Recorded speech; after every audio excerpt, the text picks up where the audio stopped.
মিনিটে 30 সেকেন্ডে যাচাই করে ছেড়ে দিলেন। ফেল ফেল, এটা কি মানা যায়? কি মানা যায়?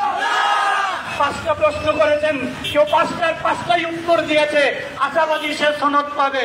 হাই হাই আফসোস, রেজাল্ট আসলো। হাই হাই, কি হলো? আরে কি হলো? কি দিয়ে মনকে বুঝাই?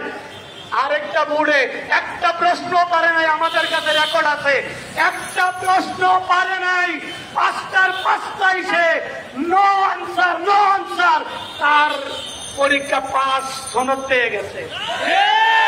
এটা কি বৈষম্য নয়? বৈষম্য নয়? আমরা যারা এসেছি সবাই শিক্ষক, অতএব আমরা অশৃঙ্খলা করবো না। প্রশাসন ভাইদের হাতে পায়ে ধরে বলছি, আমরা যদি 15 দিন এখানে থাকতে হয় থাকবো, সনদ নিয়ে ঘরে ফিরবো ইনশাআল্লাহ, ইনশাআল্লাহ। অতএব দয়া করে আমাদের কথাগুলা শুনুন, আহাজারি শুনুন। 15 দিন নয়, 15 বছর থাকলেও আমার মন সাক্ষী দিচ্ছে কেউ ভাঙচুর করবে না, অশৃঙ্খলা করবে শান্তিপ্রিয় ভাবে যে সমাবেশ করছি তার আবেদনটা শুনুন, অ্যাকসেপ্ট করুন, কবুল করুন, কবুল করুন, তাইলেই হবে বৈষম্যহীনতা বাংলাদেশ। আসসালামু আলাইকুম। বিসমিল্লাহির